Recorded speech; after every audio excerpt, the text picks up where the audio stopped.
Mayong adlaw mga higalag mga kaigsunan, niana sab kita sa atong ikaduha nga higayon sa atong live stream sa atong channel sa Revelation 7, no? Sa ato sang account sa Facebook, alang sa atong mga bag-o pa lang gyud, no? O alang sa atong mahigala, live stream kita more or less 3 times a week, mga higalag mga kaigsunan. So niining mao nga adlaw ang atong pagtuon giuluhan og Peter was a fisher of men, never a priest. Si Pedro usa ka mananagat og tao og dili gayod usa ka pari. Mao kini ang atong pagtuon. Balikon nako una o ikaduha nga higayon naghimo kitag live stream sa ato ang Facebook og ah, sa usa ka semana more or less na atay 3 times, no? Katulo more or less sa sulod sa usa ka semana maghimo ta sa atong live stream. So Peter was a fisher of men, never a priest. No, si Pedro usa ka mananagat og tao o dili gayod usa ka pari, no? Ang teksto nga hatagan nato sa pagpamalandong karon nga adlaw nagyon ni, for the Son of Man is come to seek and to save that which was lost, no? Luke 19:10, no? Kay ang anak sa tao mianhi sa pagpangita o sa pagluwas ni adtong nawala, no? So ang anak sa tao nagtumbok kani og nagtudlo kani ngadto kang Ginoong Hesus. Si Ginoong Hesus mga kaigsunan nagapangita og nagluwas ni adtong nangawala. So tanan akong gitan-aw, personal nako nga conviction nga si Pedro usa niining mao nga mga tao, mga kaigsunan, ug wala man galing si Pedro mga kaigsunan, nakita man siguro niya nga si Pedro usa sa mga matinud-anon nga anak sa Dios mga kaigsunan, no? Posible mga kaigsunan. So kung dili man si Pedro ang usa sa mga isgutan, apan kini nag-refer mga kaigsunan sa mga tao nga pagaluwason ni Ginisos ug nga si Pedro usa siyang nakita nga mahimong usa ka tawo nga mangingisda o mananagat sa mga tawo mga kaigsunan nga ginapangita sa anak sa tawo o sa ni Ginoong Hesus mga kaigsunan. So karon niining mao nga atong pagpamalandong ang teksto nga atong makita kung unsa gayud kini si Pedro mga kaigsunan ug sa unsang paagi nga siya ginatawag sa Ginoo mga kaigsunan. Atong basahon mga igsoon dinhi sa Mark 1:16 and Mark 1:17. Nagayon dinhi, now as he walked by the Sea of Galilee, referring to Christ, he saw Simon and Andrew his brother casting a net into the sea, for they were fishers. And Jesus said unto them, come ye after me, and I will make you to become fishers of men. No?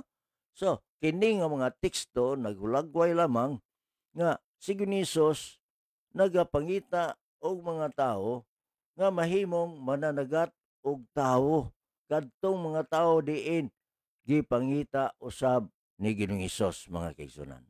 Sa Cebuano nga pagkasulti nagaingon dinhi ang Marcos 1:16 o 17 nagayon. Og sa naglakaw siya sa ubay sa dagat sa Galilea, nakita niya si Simon o si Andres nga iyang igsoon nga nagataktak sa pukot sa dagat kay mga mangingisda man sila or mananagat man sila. Og si Jesus miingon kanila, sumunod kamo kanako og himuon ko kamo nga mga mangingisda og mga tao. Ang uban nga term ani mangingisda is mananagat, mga higalag mga kaigsunan. Ngutana siguro mo nga wa man diha si Pedro. No, ang naa dinha si Simon man sa ano, sa uban nga mga teksto sa balaang kasulatan. Kini si Simon mga kaigsunan, mao ni siya sa Pedro atong basahon. Dinhi mga igsoon. Ingon pa dinhi sa Mateo 4 versikulo 18. and Jesus walking by the Sea of Galilee. So two brethren, Simon called Peter and Andrew his brother, casting a net into the sea, for they were fishers. No? O nga si Ginisos, samtang nagalakaw siya ubay sa daplin, no? Sa dagat, sa Galilea, nakakita sa duha ka magsuon. Si Simon nga ginganlag Pedro ug si Andres nga iyang igsuon nga nagataktak sa pukot sa dagat kay sila mga mangingisda man, no? So, alaing pagkasulti, kini si Simon nga ginganlag Pedro og si Andres magsuon ni siya mga kisunan. Kining duruha ka mga tawo nga unang gitawag ni Ginoong Hesus, puros kini sila mangingisda, puros kini sila mananagat, no? Mo nang usa ka dakong murag questionable kayo nga hunahuna nga atong ipagawas nga kini si Pedro usa ka pari, no? Nga naman sila mga ordinaryo ra gyud nga mga tao, mananagat ra gyud mga kaigsunan, no? Wala man hinganli og unsay nahuman ni Pedro og ni Andres, pero sa ato ang gituhuan, no? Nga kining mahimong usa ka pari gikinahanglan og pag-eskwela mga higalang mga kaigsunan.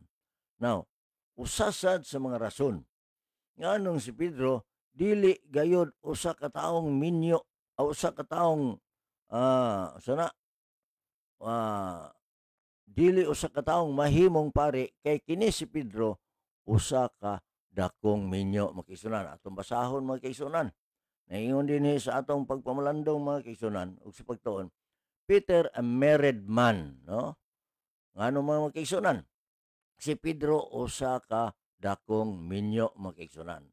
Ang Mateo 8 versikulo Matthew 8:14 ninyo din, and when Jesus was come into Peter's house, he saw his wife's mother laid and sick of a fever, no?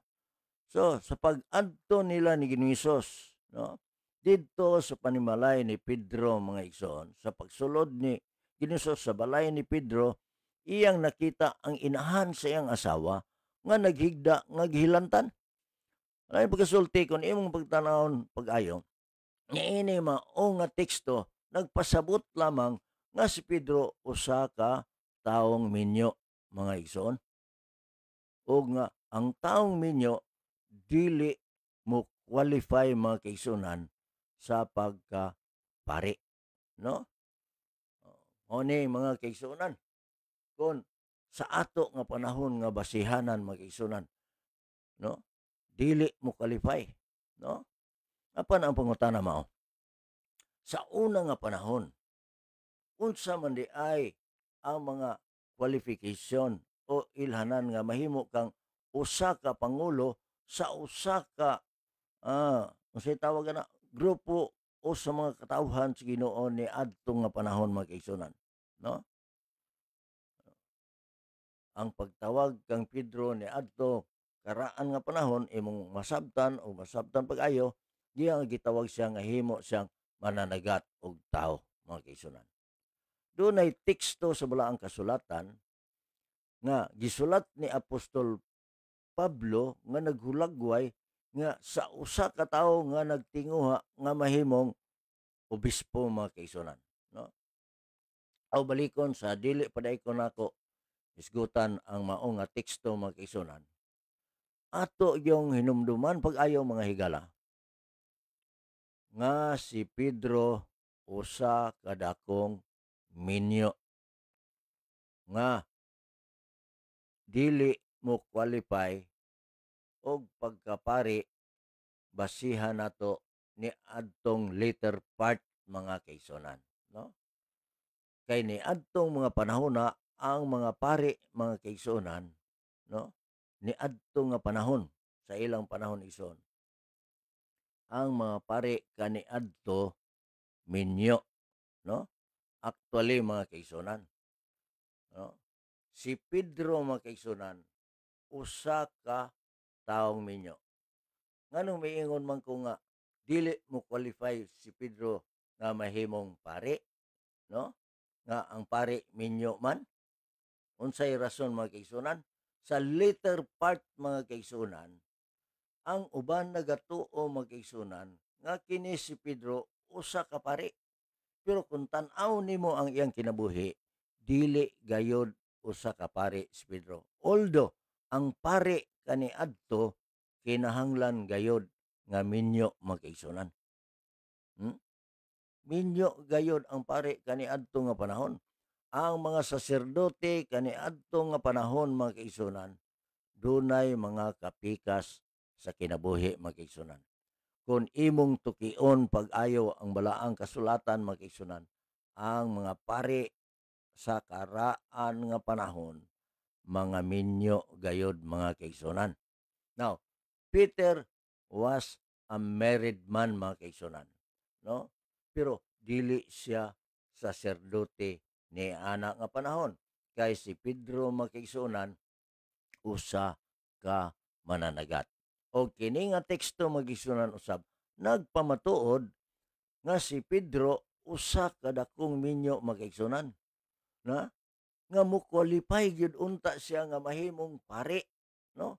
Pero ang pangutana ni adtong panahon na mga kaigsunan, sa iyang panahon dili gyud in town pari si Pedro mga kaigsunan. Kay posible si Pedro ang pari manggod kaniadto, kinahanglan man gyud mga kaigsunan nga usa ka taong unsa ka tawo nga dunay nakatunan mga kaigsunan. Dunay na eskwelahan nga mahimo ni adto nga panahon, kay niabot manggod ang panahon kanang mga rabay mga kaigsunan, dunay gid sila eskwelahan mga kaigsunan. Pero sa karaan nga panahon gitawag nag-eskwelahan sa mga the school of the prophets sa una nga panahon mga kaigsunan.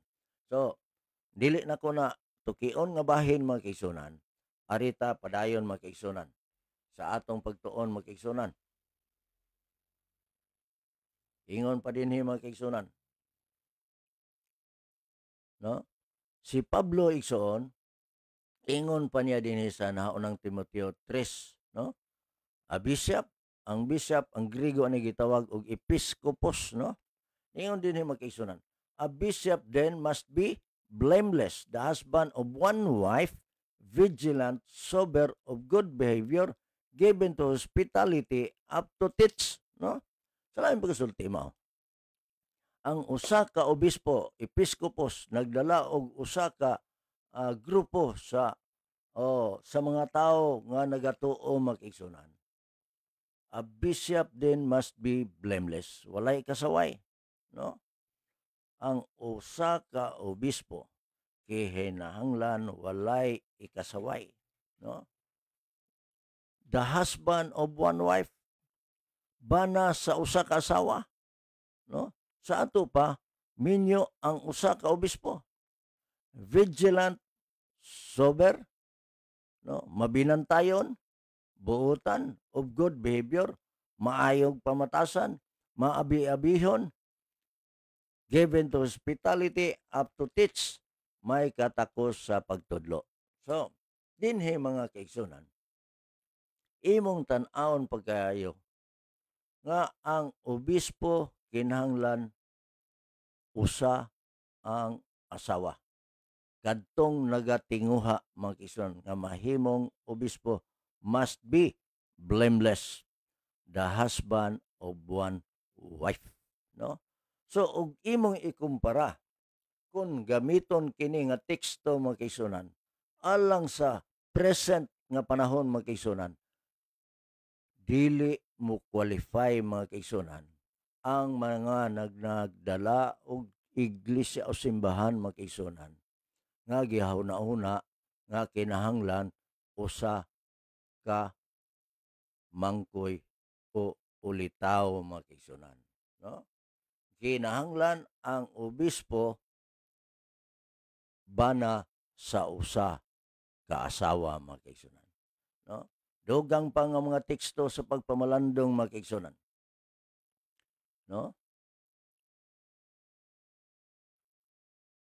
unsa man di ay gayod kini si Pedro mga kay akong gitan-aw mga ang usa sa mga teksto sa balang kasulatan nga maghatag kanato mga og ah, ah, makita nato og unsa gayod mga no? Sa mga buhat 10 versikulo 34, Then Peter opened his mouth and said of a truth, I perceive that God is no respecter of persons. Ang nakanindot mo, kini di ay si Pedro mga usa ka tawo mga ingon pa niya sa mga buhat igsoon. O niya, gibuka ni Pedro ang iyang baba. Umingon sa pagkatinuod na ilako nga ang Dios walay pinalabi sa mga tao mga Kini manggod si Pedro sa maong sugilanon ang context manggod ani mag-igsunan si Cornelius na abot ngadto sa panimalay ni Pedro mag-igsunan. Unya sa maong sugilanon mag-igsunan ingon si Pedro nga kay kini si Cornelio usa man gud ka tawo nga ana bang dili susama kanila mga kaigsunan ni Pedro. Mga hintil man ni sila magkaigsunan. So ang hintil dili magkigkuyog sa mga Hudiyo sa laing pagkasulti. Apan sa unahan nga bahin magkaigsunan, nasabtan ni Pedro magkaigsunan. Kay katos Cornelio nagtinguha magud si Cornelio mga kaigsunan nga maadto ang iyang panimalay aron makadungog sa mga mensahe gikan sa Ginoo. Unya na ay sugilanon dinhi nga dili nato kayo i-emphasize apan sa unahan nakaingon si Pedro nga wala na di ay panagbulag taliwala sa mga Hudiyo o sa mga Hentil. Mo nang niingon siya nga sa pagkatinuod na ilako nga ang Dios walay pinalabi ngadto sa mga tao. No respecter persons. Sa lain pagkasulti, mahudiyo ka man o mahintil ka man o bisan man ang unsa nga rasa nimo, ang Ginoo walay pinalabi. Mao kana ang mga gisulat mga kaisunan sa mga buhat 10:34 ug nga si Pedro ang dali ragyod kaayo niya nadawat mga kaisunan sa iya ang kinabuhi nga walay pinalabi ang Dios sa mga tao mga kaisunan. No? Dinhi mga kaisunan. Dunay usa-usab sa mga teksto sa balaang kasulatan mga kaisunan nga atong tagdon nga gisulat ni Pedro mga kaisunan. Kay dunay gisulat si Pedro mga kaisunan nga hilabihan gyud ka maayo og nga atong pamalandungon pag-ayo igsoon ha. Balikon ako. Peter was a fisher of men, never a priest. Si Pedro usa ka mananagat og tao og dili gayud usa ka pari mga kaigsunan. No? Although mo qualify si Pedro nga mahimong pari. Pero niadto nga panahon dili gyud in town pari si Pedro. Si Pedro usa ka mananagat og tao mag-igsunan. No? Sa qualification mag-igsunan mo qualify. Pero posible ni anang panahon na wa ta ka makahibalo kay unsay qualification sa pagkapari sa ilang nga panahon. Sige na ingon ko na dunay gitawag og School of the Prophets kani adto nga panahon mamanggani na ni adto nga panahon mag-igsunan kanang School of the Prophets eskwelahan gyud na siya igsuon, no? Ang sa mga propeta mag-igsunan og ang usa sa mga gikuha ni ana mga kaigsunan nga mahimong saserdote murag gikan gyud diha mga kaigsunan.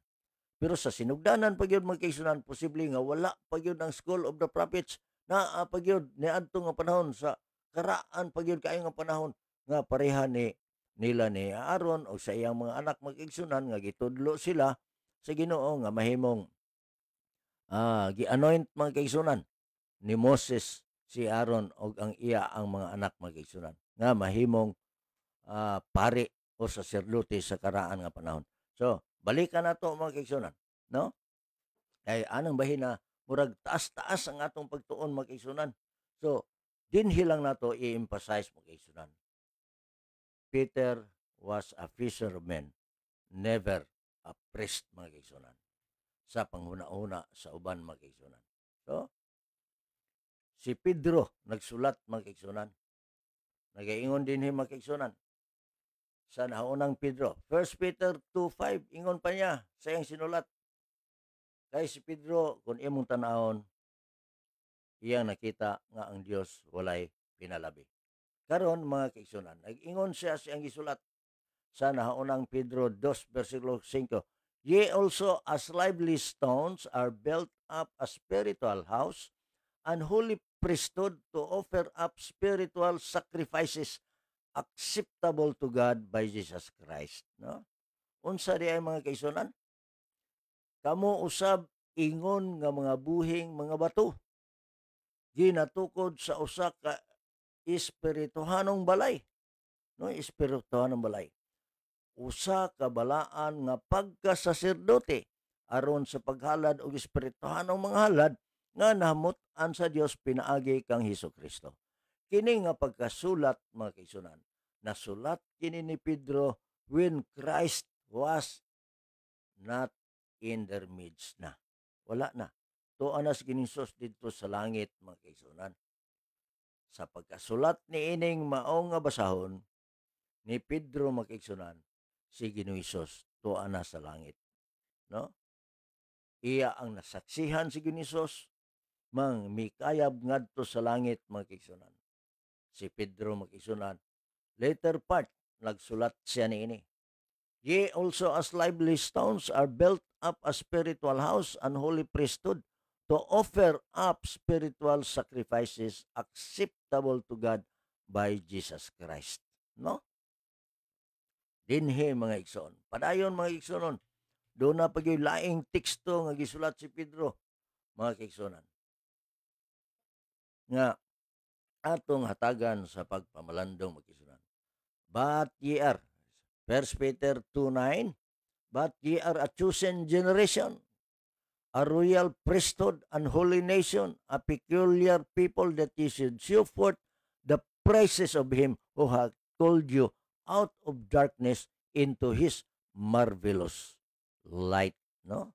Kay kamo mga pinili nga mga katawhan sa Dios o kaliwatan. No? Apan kamo usa ka pinili nga kaliwatan. So gitudlo ang chosen generation nga isgutan niya mga katawhan sa Dios in general, mga kaigsunan. No? A royal priesthood, usa ka harianong pagkasaserdote, usa ka balaan nga nasod, usa ka katawhan nga iya, aron inyong ipadayag ang mga pagdayeg kaniya nga nagtawag kaninyo gikan sa kangitngit ngadto sa iyang kahibulungang kahayag. No?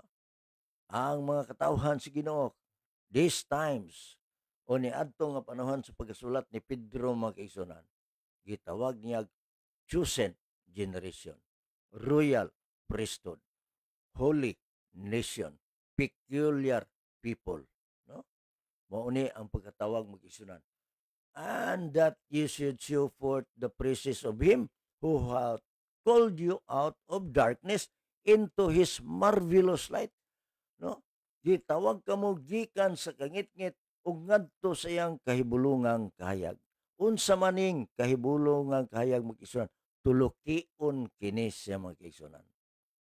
The words spoken by Jesus Christ, mga kaigsunan, ang iyang gibilin nga mga pulong ngadto sa mga tinun-an o ngadto na sa mga katawhan ngani sa atong panahon. Mga higalag, mga kaigsunan, atong sirhan kining atong pagtuon, mag-isunan. Balikon ako ang teksto sa atong pagpamalandong, mga kaigsunan. For the Son of Man is come to seek and to save that which was lost. Luke 19:10. Peter was a fisher of men, never a priest. Balikon ako. Si Pedro, usa ka mananagat og tawo, og dili gayod usa ka pari, mag-isunan. Ang teksto nagyon dinhi. And Jesus said unto them, come ye after me, and I will make you to become fishers of men. No? Si Ginisos mga kaigsunan, ningon siya, come ye after me, and I will make you to become fishers of men. Susama nga pagtawag kanato mga kaigsunan. Gitawag usab kita sa ato panahon karon kay wala naman silang Pedro mga kaigsunan nga mahimong mananagat og tao. Atong dako nga kalipay mag-igsunan. Ako lang ipakita dinha sa screen. Balik ang mga teksto mga kaigsunan. No? Tan-awa lang ninyo mga kaigsunan. Kana siya mga kaigsunan. No? Tan-awan nyo hinay-hinay mag-igsunan. Kay atong sirhan ang atong pagtuon mga kaigsunan. No? Niining maong atak na gikalipay nato mga kaigsunan nga sirhan nato atong pagtuon mga kaigsunan. Dinhira kita kutob o nga panalanginan kamong tanan sa Dios.